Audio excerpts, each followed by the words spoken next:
देवताओं के समान उसकी पूजा होने लगेगी अगर उसने इस कथा को अपना लिया तो। ऐसी इस कथा की महिमा श्री सुखदेव जी ने बताया। राजन, मनुष्य को सुमरन चिंतन कीर्तन रोज करना चाहिए। अंत समय में क्या करे? अंत काले तू पुरुष आगते गत साध्यसा छिंदाद संशस्त्रेण स्पृहाम देहेन में चितम।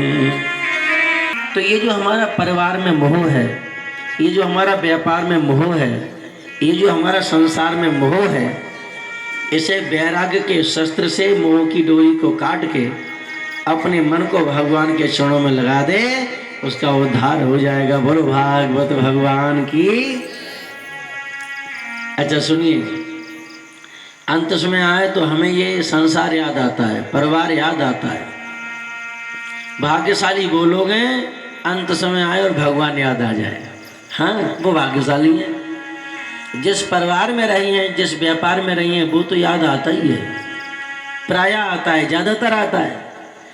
लेकिन कुछ आप जैसे भाग्यशाली लोग, रसिक जन, जिनको अंत समय में गोविंद की याद आ जाए, गुरु की याद आ जाए, जो कहने लगे मेरे कान में गीता सुनाओ, बैठ के भगवान के गीत सुनाओ, गीता सुनाओ, गोविंद की गुरु की चर्चा मेरे कान के पास बैठ के करो, वो भाग्यशाली लोग हैं।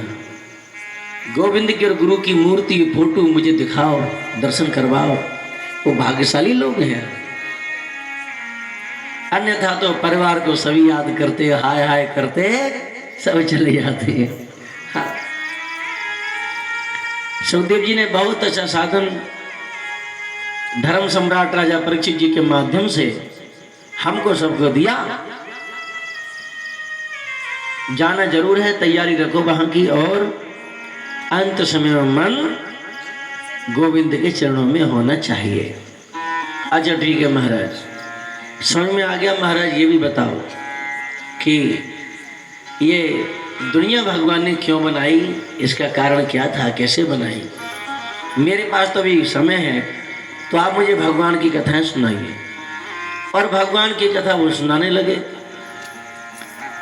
परमात्मा उसे कहते हैं जो निराकार है। जो वो साकार बन जाता है तो उसे भगवान कहते हैं। शिव बन जाए, विष्णु बन जाए, राम कृष्ण, उसे भगवान कहते हैं। निराकार है तो उसे परमात्मा कहते हैं। तब उसने ये विचार किया कि मुझे अपने बहुत से रूप बनाने हैं। एको बहु श्यामः, मुझे अपने बहुत से अपने रूप बनाने हैं।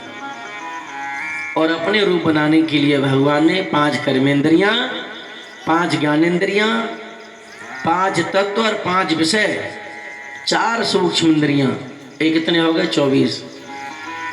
इन 24 को अपनी प्रेरणा से एकत्र किया और इनका एक पिंड बन गया। पिंड मानी एक शरीर बन गया, एक शरीर बन गया।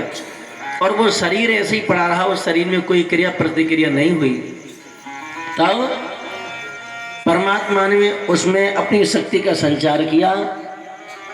तब उसमें से विराट भगवान प्रकट हुए। नमोस्तुनंताय सहस्रमूर्ते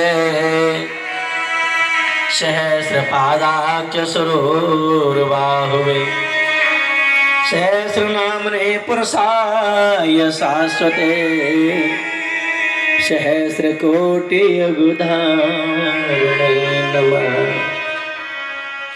विराट भगवान, ये विराट भगवान क्या है? ये पूरा संसार विराट भगवान है।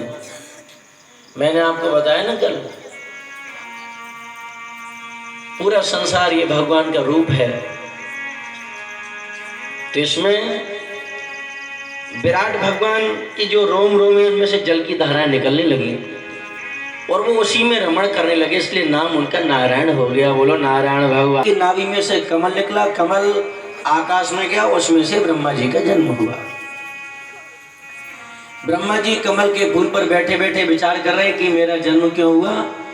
तो हिंदी की जो वर्णमाला है उसका 16वां अक्षर था और 21वां अक्षर